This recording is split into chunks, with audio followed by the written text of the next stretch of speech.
Terima kasih Pak. Saya manggil Pak Antasena Perkasa ya. Panggilnya Pak Anta aja. Anta. Oh Pak Anta. Oke. Iya. Terima kasih kesempatannya kami Ya, diberikan waktu untuk ngobrol nih Pak. Ini ngobrol-ngobrol santai aja lah Pak. Ya. Tentang ini kalau saya dapat Unity kartu Group namanya lah, Unity Group ya. Iya. Oke. Boleh ceritakan dulu deh Pak. Apa sekilas saja Pak sejarahnya dari Unity Group ini? Ya, jadi sebetulnya Unity Group itu kita mulai di tahun 2012, Mbak. Oke. Ya, jadi saya dengan teman-teman itu istilahnya join lah ya, join. Kita memang backgroundnya dari developer.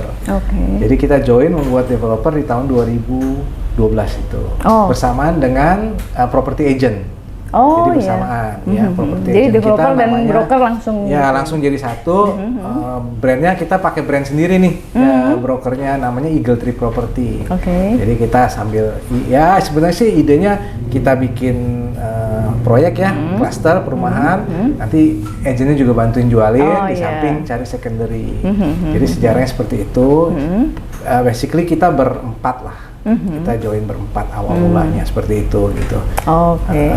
Ya, terus tahun 2014 Unity Group menambah satu lagi nih bidang usaha di construction, di kontraktor sebagai kontraktor. Oh, jadi membangun proyeknya sendiri juga? Iya, bangun proyek sendiri dan cari juga di tempat lain gitu. Iya, namanya Demicon. Oke, ininya. Nah, kenapa waktu itu apa sih Pak yang membuat ingin membangun jadi developer? Ya, tadi karena kami semua juga backgroundnya developer ya, jadi kita lihat bisnis ini kan skalanya juga bagus terus memang ini juga basic needs ya, perumahan kan primer. Nah, terus kita lihat dan timingnya pada saat itu 2012 properti kan lagi bagus-bagusnya tuh, iya kan, bagus-bagusnya. Jadi kita coba masuk ke dunia itu karena kita pikir kita juga punya kompetensi di sana. Jadi kita memberanikan diri lah ceritanya untuk mulai mendevelop perumahan-perumahan. Proyek pertamanya apa Pak? Namanya Amara Residence di Bintaro. Oke. Itu sebetulnya cuma 16 rumah. Oh gitu? Itu, iya. Luas lahan berapa itu? Luas lahan 3.000-an. 3.000-an meter persegi. Iya. Jadi konsep kita memang dari awal kita bikin perumahan yang tidak terlalu besar ya. Yang selama visible kita bikin. Mini cluster lah ya. Mini cluster dekat-dekat dengan perumahan-perumahan yang skala besar gitu. Seperti itu. Jadi sampai lupa saya nama daerahnya di situ ya, tapi dekat Bintaro. Oh iya. Ini kayaknya terus membangunnya memang dekat fasilitas yang perumahan sudah ada. Iya, karena kan lahan kita terbatas ya. Jadi nanti customer kita yang tinggal bisa menikmati fasilitas-fasilitas di sekitar yang sudah ada gitu. Jadi nggak perlu membangun fasilitas sendiri lah ya, nggak cukup ya. Iya. Terus abis itu ada berapa proyek lagi nih? Sedang di 2012 itu pertama. Pertama betul. Langsung itu dihabiskan dulu nih? Ya waktu itu ya karena lagi momennya lagi baik ya. Jadi kita cuma 1-2 bulan itu juga sudah habis. Oh iya. Ya waktu itu ya. Jadi kita langsung cari lagi lokasi-lokasi, jalan terus. Masih memang kebanyakan sekitar Bintaro, Tangsel sini ya. Sampai sekarang itu kita sudah jalan proyek ke-18. Oh, 18. Ke-18. Semuanya ukuran berapa Pak lahannya? Lahannya itu kita memang di bawah 1 hektar. Jadi ada yang 3.000, 5.000, 8.000 gitu. Jadi konsepnya memang ya itu tadi, kita dapat lahan yang memang visible, yang bagus, strategis. Ya luasnya segitu ya kita jalanin dah. Oh iya. Yang dapat di mana? Itu dapat lahannya beli atau? Kita kebetulan sampai saat ini semua beli sendiri. Oh gitu. Kita belum ada yang kerjasama dengan konsep yang mungkin ada beberapa pengembang lain juga kerjasama ya, KSO. Kita sampai sekarang beli sendiri. Kenapa Pak milih beli sendiri daripada ini? Betul. Awalnya memang ya untuk mulai kan mungkin kita juga baru ya, jadi yang untuk kerjasama kan mungkin belum yakin dengan kami gitu ya. Jadi kita memang beli sendiri dengan beberapa rekan. Nah kedepannya kita merasa beli itu lebih lebih safe buat lebih ininya. safe juga buat kami, ya mungkin agak konservatif nih so far nih teman-teman juga gitu. dengan ya. Jadi kita yang pasti-pasti aja, legalitasnya juga pasti, sehingga buat customer kita juga belinya enak. Biasa kan kita langsung sudah pecah sertifikat dulu. Baru kita jual, ambil pecah sertifikat, baru kita bangun. Jadi secara legalitas aman semua gitu. Dan under nama PT kita semua gitu. Jadi memang lebih gampang juga. Safe and secure buat kami juga, jadi kerjanya juga enak, ya kan? Dan buat customer yang beli juga aman gitu.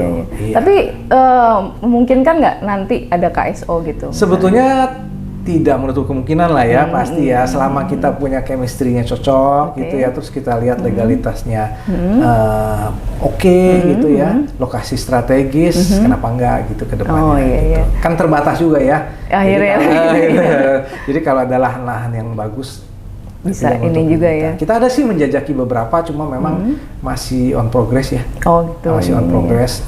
Jadi belum. Ada ini nggak Pak? Misalnya kalau KSO tuh harus yang seperti apa gitu misalnya? Nggak ada sih, nggak ada kriteria khusus ya.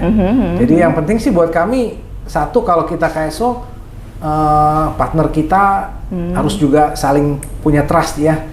Trust dengan kita penting supaya nanti jalannya kan enak. Kan kita mungkin cukup panjang ya, berapa tahun sampai rumah jadi, serah terima segala, jadi biar enak gitu ya. Terus kedua, legalitasnya juga bagus, clean and clear, sama lokasi lah yang pasti. Ya visible apa enggak kan. Nah, apa poinnya untuk mencari lokasi? Nah ini nih lokasi pas nih waktu kita beli apa nih Pak? Ininya. Ya sebetulnya mungkin dengan developer sama ya, timbang-timbangnya itu lokasi pertama dengan harga pasti. Kita bisa jual berapa, kemudian marketnya di sana bagus atau enggak, daya belinya seperti apa. Nah itu kan balik-balik ujungnya tentunya kan ke lokasinya ya. Kalau properti ya pasti paling enggak lokasi akses ya, lokasi otomatis maksudnya ya aksesnya bagus enggak, gitu, dekat dengan transportasi umum enggak, kayak dekat dengan kereta api kan juga sekarang jadi nilai jual yang bagus kan. Karena kami selalu mencoba untuk market kami tuh banyak kan milenial. Gitu. Jadi yang harga sekitar 1 miliar, 1,5 miliar seperti itu, 2 lantai gitu. Waktu yang pertama harga berapa Pak? Pertama waktu 10 tahun yang lalu masih 300 juta apa 200 juta ya. Tanah 6 kali 12, 1 lantai masih. Dulu trennya masih seperti itu. Iya, masih 1 lantai. Sekitarnya juga masih seperti seperti itu. Tapi kan ya Mbak tahu ya, tahun 2010, 11, 12, 13, 14 kan harga 3-4 kali lipat kan. Iya, mungkin saat ini rumah itu mungkin sudah 800 kali ya. Mungkin ya. Nah, paling tinggi harga berapa ya? Sekarang 1,8. Itu di lokasinya di Ciater, Serpong. 1,8 M. Apa yang kita jual ya saat ini? Yang jadi kelebihan di proyek itu bisa? Kalau itu memang lokasinya salah satu yang paling prime ya. Karena dekat sekali dengan Bundaran Ciater dan akses tol yang BSD yang pertama.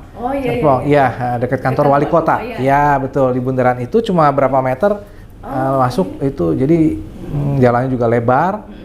Jadi cukup laku saat ini. Ya tinggal 3 unit itu yang tadi saya patio premier. Iya, kita bikin patio residence dan sebetulnya satu lahan sih, cuma kita bagi dua segmen. Yang patio premier yang sedikit speknya di atas dari patio residence. Kalau yang patio residence sudah terjual, ya. Yang sekarang yang patio premier tinggal 3 itu.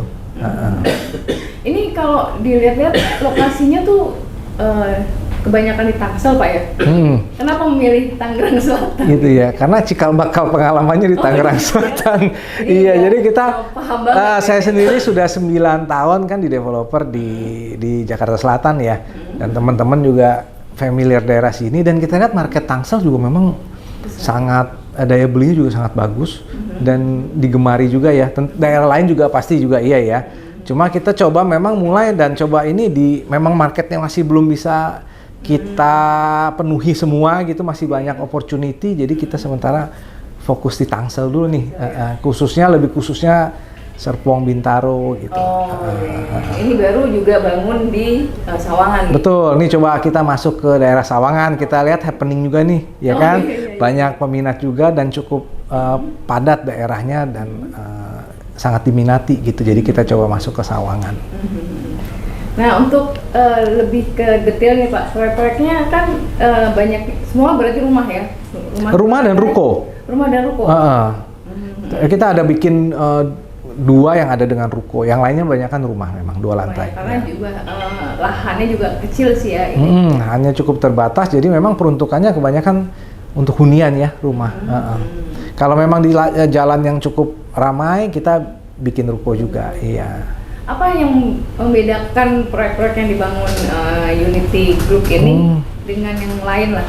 Ya. Apa sih punya identitasnya Pak? Iya betul. Jadi kami ini sebetulnya join itu ada di berbagai bidang. Salah satu kan kami juga di arsitek ya, arsitek. Jadi desain-desain rumah kami juga ya kami rasa dengan kami coba dengan konsumen cukup bersaing lah, cukup cantik lah kalau untuk rumah-rumah skala dengan kelas seperti itu.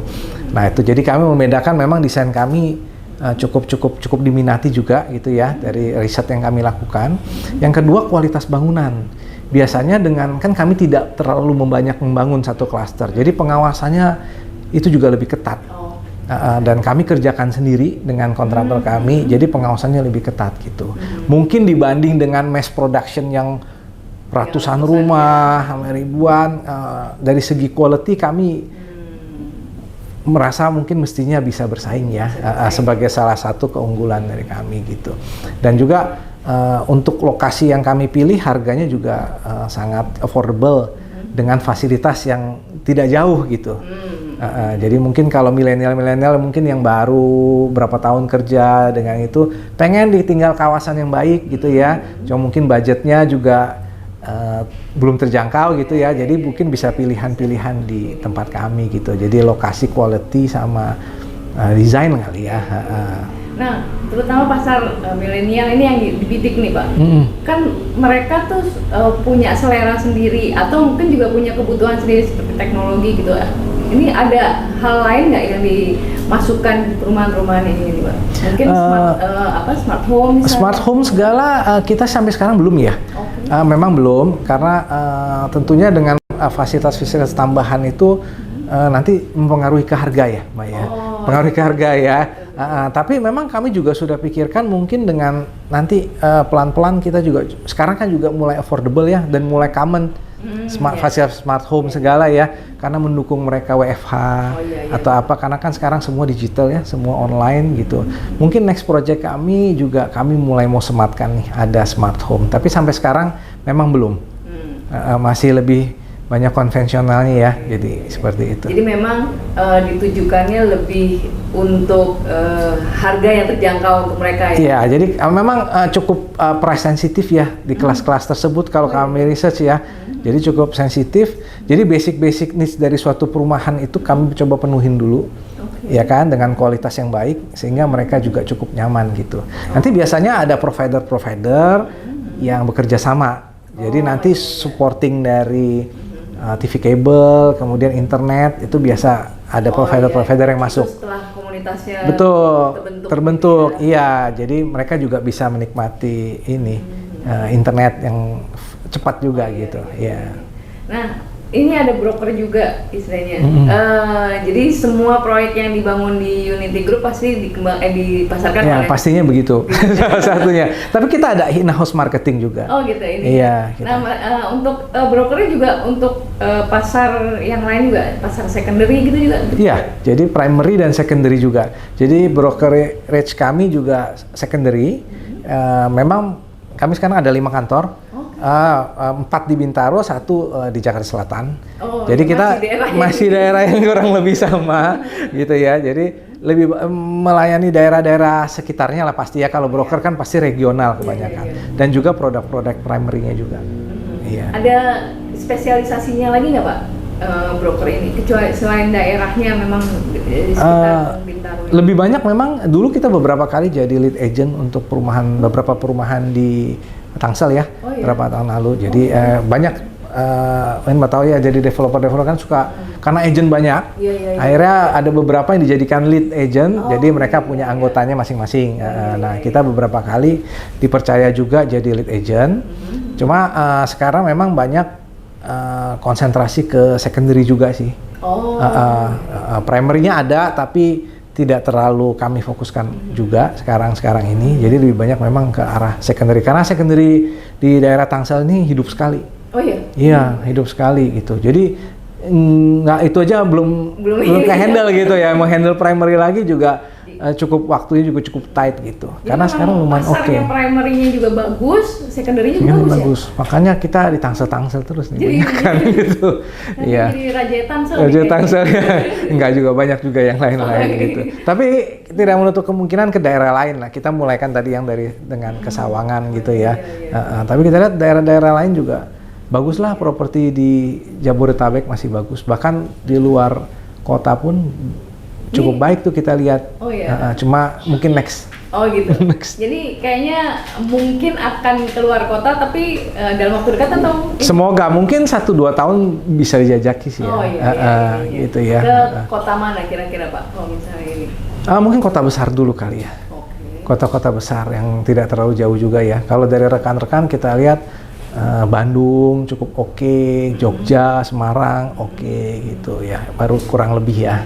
Dengan konsep yang sama ya, lahan kecil gitu ya.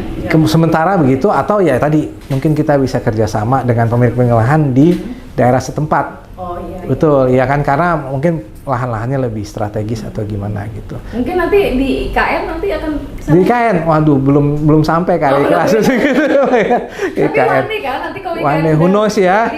Ya siapa tahu ya, iya. Biar awalnya teman-teman dulu, nanti kalau udah mulai berkembang kita coba lihat ya. Iya betul. Nah, developer tuh katanya juga ada grade-nya istilahnya. Jadi dari rumah pertama, abis gitu nanti komersial, nanti ada apartemen. Seperti itu nggak nanti rencananya? Waktu itu sempat kita jajaki mau bikin kayak konsep low rise. Oh iya. Ya, cuma kita lihat memang waktu itu trennya kan properti lagi agak turun ya, tahun 2018 gitu ya. Jadi kami pikir kita konsentrasi di housing dulu, di landed house. Tapi syukur juga kayaknya sepertinya sekarang high rise agak berat. Iya. Soalnya kalau yang housing kan lebih banyak demand-nya, memang real demand-nya gitu ya. Investor tetap ada. Tapi memang end user yang tadi saya sampaikan yang milenial itu kan memang mereka butuh rumah kan. Butuh rumah. Jadi mereka pasti beli, dan pertama orang Indonesia tuh seneng yang ada tanahnya kan, ya begitulah sampai sekarang juga masih belum punya rumah gitu ya, punya rumah. Jadi kita fokus di landed, dan kita lihat juga pengembang besar pun yang tadinya high rise juga banyak main di kota mandiri gitu kan, di landed juga. Karena memang market yang masih bisa paling survive sih kalau menurut kami ya itu landed. Tapi akan ada rencana tidak nanti bisa bangun apartemen gitu? Rencana pasti ada, tapi kita lihat market juga ya. Kita lihat market juga, Mbak. Jadi seperti apa? Kita lihat soalnya yang waktu kemarin tuh konsep low rise tuh cukup bagus ya. Mereka walaupun secara title, tapi dengan harga yang terjangkau, mereka bisa punya rumah yang unit yang lebih luas. Kalau apartemen kan unitnya kecil-kecil, cukup mahal gitu ya. Dan biasanya yang lakukan banyak kan di tengah-tengah kota yang lebih real gitu ya, untuk mereka kantor-kantornya di memang pusat bisnis. Tapi kalau untuk daerah suburb, kemungkinan low rise mungkin lebih diserap pasar ya. Ya mungkin. Tapi ya nanti kita lihat ke depannya. Kita sih pasti menjajaki semua kemungkinan lah. Iya. Nah,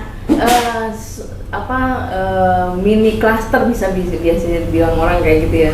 Ini kan banyak sekali nih Pak. Mungkin di sebelah proyek Bapak juga ada lagi gitu. Yeah. Ini bagaimana Bapak melihat mereka dianggap pesaing atau seperti apa nih Pak? Kalau pesaing ya pasti ya, tapi saling melengkapi juga ada gitu ya.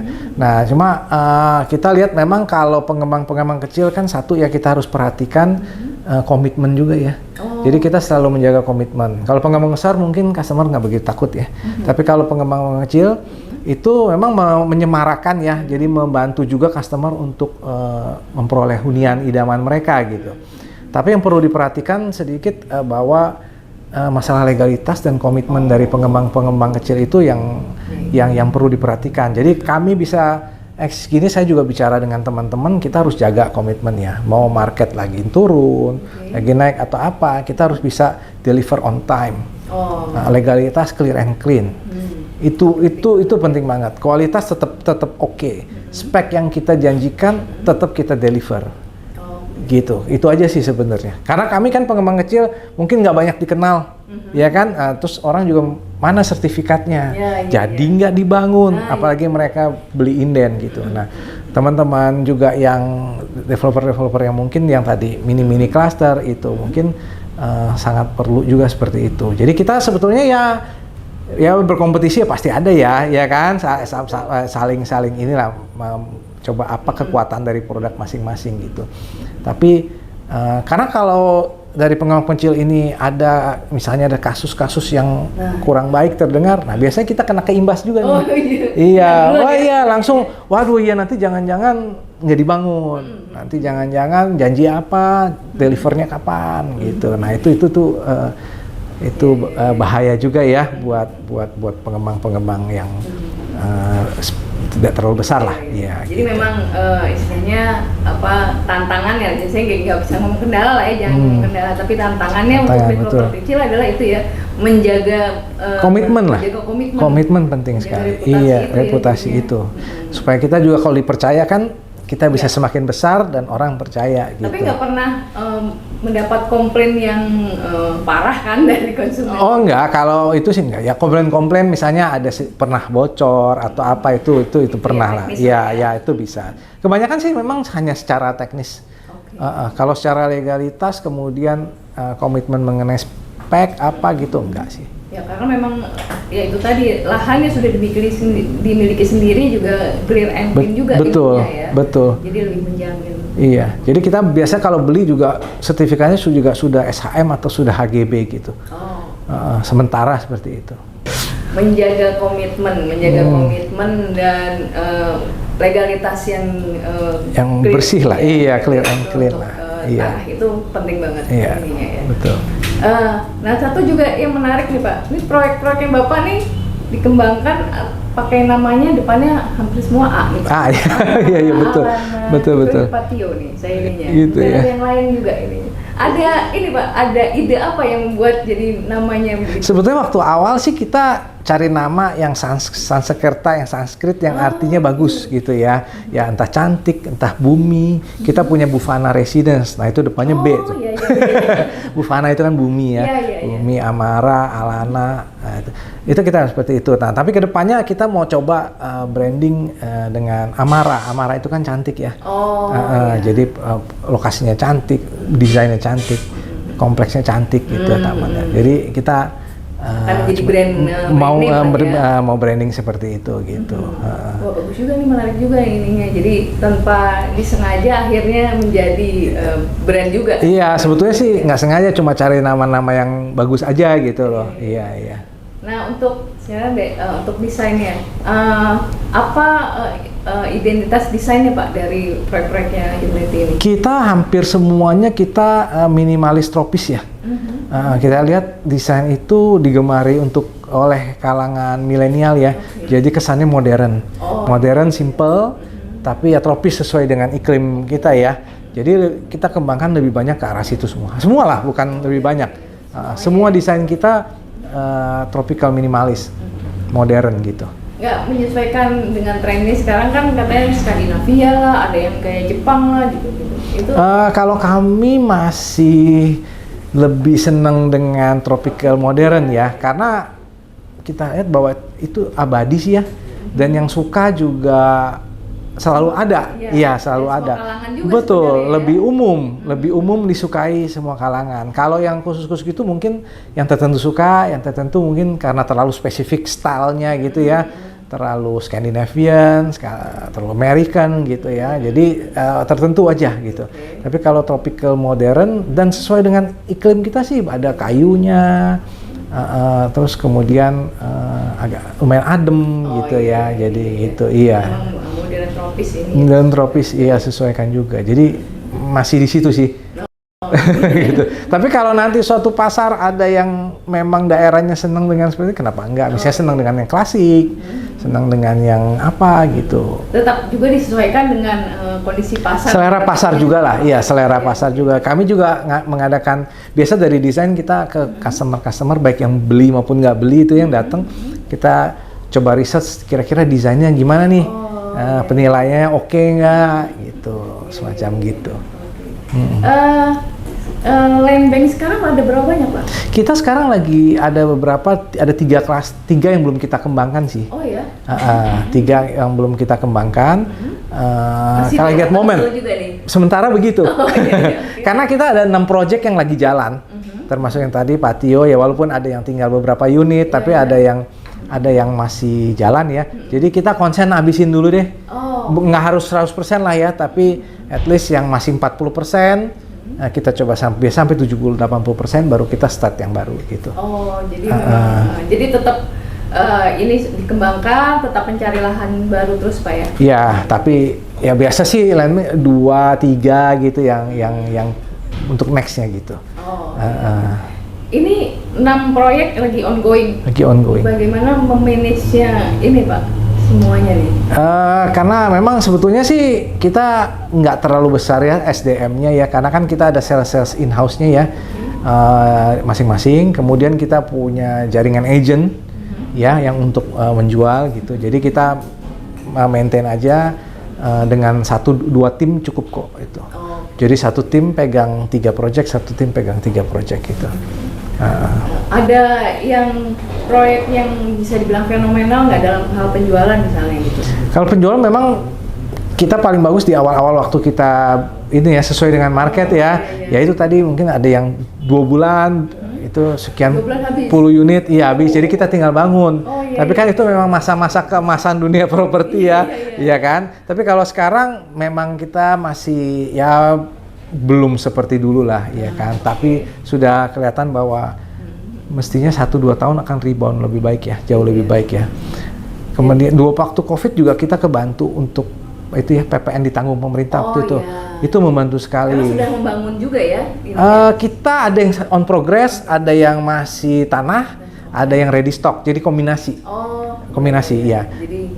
Karena memang kan untuk yang PPN ditanggung pemerintah itu kan dikasih waktu oleh pemerintah. Jadi kita bisa masih sempat bangun dan kita jual ready stock gitu. Jadi penjualan waktu pandemi kemarin 2020-2021 itu ada lumayan ada penurunan 2020, tapi waktu PPN ditanggung itu wah lumayan sekali. Membantu sekali. Karena market yang tadi saya bilang, market kita 1,5 miliar itu kan 10%, ya kan, cukup membantu sekali itu. Betul, berasa lah ya, berasa sekali. Jadi mereka juga cepat untuk ngambil keputusan untuk membeli gitu. Dan mereka memang ya itu butuh dan end user mereka ya rata-rata ya. Kita mungkin 90%, 80-90% end user, end user gitu. Dan 70%, 80% itu KPR. Iya. Dengan bank mana saja Pak yang sudah bekerja? Sementara kita Bank Mandiri, BRI Conven, Syariah, OCBC, iya, BSI.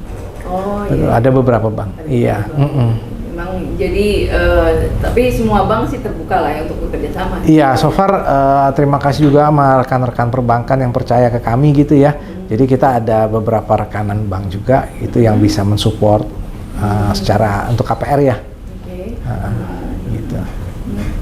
Nah untuk yang ininya Pak, kalau untuk kontraktornya selain bangun proyeknya sendiri juga bangun proyek lain? Iya, jadi kontraktornya kita 2 tahun setelah ya 2014 itu kita bikin kontraktor sendiri. Yang tadi sebetulnya idenya membangun proyek sendiri dan kedua supaya quality-nya bisa kita jaga gitu ya. Tapi sejalan dengan waktu ya kita juga kerjain lah, kenapa tidak gitu kan, proyek luar. Jadi kita ada kerjain juga setelah 2018 itu kita kerjasama dengan Jarum ya, perusahaan rokok Jarum untuk membangun beberapa kantor, wisma, gudang mereka gitu ya di kota-kota di seluruh Indonesia. Iya gitu, dan juga ada beberapa perumahan di developer kita bangun juga. Iya gitu. Jadi mandiri lah. Sebenarnya kontraktornya mandiri. Iya. Dan syukurnya juga kita dipercaya juga rekanan dari Jarum ya, itu proyeknya juga bagi kami cukup lumayan besar. Walaupun lokasinya tersebar gitu ya. Kita sudah berapa? Ini tahun ke-5 berarti kerjasama dengan Jarum gitu ya, di proyek ke-9 kalau saya nggak salah, iya. Nah, rencana ke depan gimana Pak terhadap Unity Group ini? Ya, jadi rencana kami memang tentu saja kan semua perusahaan pengen berkembang ya, lebih besar ya. Jadi kita waktu-waktu COVID mungkin sampai sekarang kita surviving ya. Untuk di developer kita tetap menjaga komitmen. Tapi saya melihat sih, kalau saya melihat 1-2 tahun lagi properti mestinya cukup menjanjikan ya, semakin mungkin naik ya. Jadi kita mungkin 1-2 tahun lagi ekspansi lumayan lah. Jadi udah berani deh gitu ya. Kalau sekarang kan kita maintain ya, lebih ke arah maintain. 1-2 tahun lagi kita coba ekspansi. Tadi mungkin dengan kerjasama keluar kota atau daerah lain kita jajaki gitu. Iya. Nah, tapi visi kedepannya apa nih Pak dari Unity Group nih? Ingin menjadi developer seperti apa sih? Kita sebetulnya ya mungkin semua developer lain ya yang skala seperti kami juga bercita-cita pasti jadi developer besar ya. Ngembang kita bisa mengembangkan suatu kawasan, ya kan, yang ada dengan fasilitas yang cukup lengkap. Itu memang visi kedepannya juga sebagai salah satu developer yang mungkin bisa bermain di mungkin 20 hektar, 50 hektar, siapa tahu gitu ya. Makin besar juga. Makin besar juga ya. Siapa tahu 20 tahun lagi bisa bikin kota mandiri yang nggak ada yang tahu ya. Siapa tahu. Aminkan aja ya. Iya. Mungkin juga menjadi perusahaan terbuka gitu nanti. Mungkin juga. Kenapa enggak ya? Gitu. Kayaknya memang berjalannya pelan ini ya Pak ya. Jadi pelan-pelan tapi pasti ini. Iya, kita cukup prudent lah ya, hati-hati. Yang penting komitmen kita tetap dijaga. Kita jangan kita jangan ekspansi. Kemudian nanti ya something happen kayak COVID atau apa gitu kan, kita nggak bisa deliver apa yang kita janjikan gitu. Jadi pengen cepet sebagai developer di mana-mana punya gitu ya. Tapi secara cash flow kita tetap hati-hati gitu, tetap jaga dengan baik gitu. Karena kuncinya tadi memang untuk menjaga komitmen itu ya, komitmen ya, itu repot. Iya betul. Kalau cash flow kita terlalu jor-joran nanti kan repot ya sendiri. Iya. Kalau terlambat itu kan udah image-nya nggak bagus ya. Mengganggu gitu. juga nanti. Betul. Kepercayaannya juga kan pasti turun. Betul. Dan itu bisnis broker, bisnis developer itu kan juga bisnis kepercayaan sebenarnya Pak ya. Kita juga kan pasti mendeliver service kan. Iya, bukan. Ya memang lokasi produk penting gitu. Tapi kan komitmen dan kepercayaan. Kenapa banyak pengembang besar yang bisa besar itu kan karena dipercaya konsumen juga, ya kan? Betul. Awalnya juga membangun kepercayaan itu. Betul. Mungkin 50 tahun yang lalu mereka juga kan kecil. Ya dipercaya memang gitu kan, seperti itu. Oke. Terima kasih sekali Pak. Sama-sama Mbak Nita. Sudah dijelaskan. Terima kasih juga sudah mampir ke sini. Mudah-mudahan bisa semakin besar dan cita-cita visinya Unity Group ini bisa tercapai nantinya. Amin. Terima kasih. Terima kasih Pak. Thank you.